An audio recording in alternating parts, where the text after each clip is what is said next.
ರಾಜ್ಯದಲ್ಲಿ ಕಳೆದ 3-4 ವರ್ಷಗಳಿಂದ ಹೊಸ ಪಡಿತರ ಚೀಟಿಯನ್ನು ಮಾಡಿಸಿಕೊಳ್ಳೋಕೆ ಅವಕಾಶವೇ ಇಲ್ಲದೆ ಬಡ ಕುಟುಂಬಗಳು ಅನುಭವಿಸುತ್ತಿರುವಂತಹ ಒಂದು ಸಂಕಷ್ಟವನ್ನು ವಿವರಿಸಿದ್ದಾರೆ ಒಬ್ಬ ಸಾಮಾಜಿಕ ಕಾರ್ಯಕರ್ತರು. ನೋಡಿ, ಈ ಒಂದು ಸಮಸ್ಯೆಯನ್ನು ಪರಿಹರಿಸಿ ಅಂತ ಹೇಳಿ ರಾಜ್ಯಪಾಲರಿಗೇನೆ ಪತ್ರವನ್ನು ಬರೆದಿರುವಂಥದ್ದು ಉಡುಪಿಯ ಸಾಮಾಜಿಕ ಕಾರ್ಯಕರ್ತ ಆಗಿರುವಂತಹ ಪವನ್ ಕುಮಾರ್ ಶಿರ್ಷಿ ಏನಿದ್ದಾರೆ, ಪವನ್ ಕುಮಾರ್ ಶಿರ್ಬಾ ಅವರು ರಾಜ್ಯಪಾಲರಿಗೆ ಪತ್ರವನ್ನು ಬರೆದು ಮನವಿಯನ್ನು ಮಾಡಿದ್ದಾರೆ. ಸುಮಾರು 3-4 ವರ್ಷಗಳಿಂದ ಹೊಸ ಪಡಿತರ ಚೀಟಿಗೆ ಅವಕಾಶವಿಲ್ಲದೆ ಇದರಿಂದ ಜನರು ಕಷ್ಟದಲ್ಲಿ ತೊಡಗಿದ್ದಾರೆ. ಹೀಗಾಗಿ ನಮಗೆ ಪಡಿತರ ಚೀಟಿಯನ್ನು ಮಾಡಿಕೊಳ್ಳೋಕೆ ಅವಕಾಶವನ್ನು ಮಾಡಿಕೊಡಿ. ಇದೇ ಪಡಿತರ ಚೀಟಿಗಳನ್ನು ನಂಬಿ ಬದುಕುತ್ತಿರುವಂತಹ ಬಡ ಕುಟುಂಬಗಳಿಗೆ ಅನ್ಯಾಯವಾಗ್ತಾ ಇದೆ. ಪಡಿತರ ಚೀಟಿ ಕೇವಲ ಅಕ್ಕಿಗಾಗಿ ಮಾತ್ರವಲ್ಲದೆ ವೈದ್ಯಕೀಯ ಚಿಕಿತ್ಸೆ, ಮಕ್ಕಳ ಶಿಕ್ಷಣ ಮತ್ತು ಸರ್ಕಾರದ ಇತರ ಮೂಲಭೂತ ಸೌಕರ್ಯಗಳನ್ನು ಪಡೆಯಲು ಉಪಯೋಗ ಆಗುತ್ತೆ. ತುಂಬ ಅಗತ್ಯವಾಗಿದೆ ಕೂಡ ಹೌದು.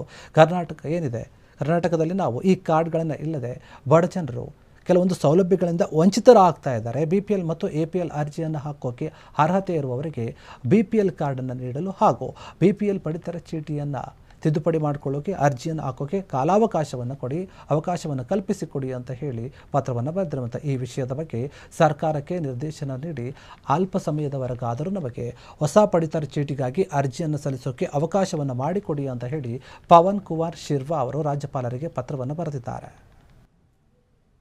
ಇಲ್ಲಿ ಪ್ರಸ್ತುತವಾಗಿ ಸರ್ಕಾರ ಸುಮಾರು 3-4 ವರ್ಷಗಳಿಂದ ಹೊಸ BPL ಕಾರ್ಡ್, ಹೊಸ ಪಡಿತರ ಚೀಟಿ ಅಪ್ಲೈ ಮಾಡಲಿಕ್ಕೆ ಬಿಡ್ತಿಲ್ಲ.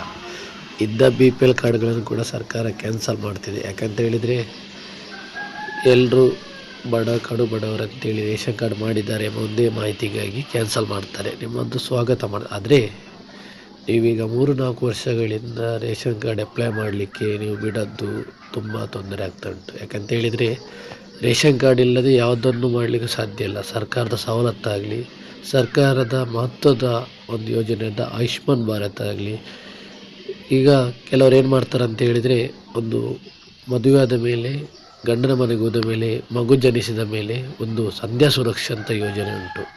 ಆ ಯಾವುದೇ ಯೋಜನೆಯನ್ನು ಪಡ್ಕೊಳ್ಬೇಕಾದ್ರೆ BPL ಕಾರ್ಡ್ ಕಡ್ಡಾಯವಾಗಿದೆ. ಆದರೆ BPL ಕಾರ್ಡ್ ಮಾಡಲಿಕ್ಕೆ ಸರ್ಕಾರ ಅನುಮತಿ ಕೊಡ್ತಿಲ್ಲ. ಇದರ ಬಗ್ಗೆ ರಾಜ್ಯಪಾಲರಿಗೆ ಕೂಡ ಪತ್ರವನ್ನು ಬರೆದಿದ್ದೇನೆ.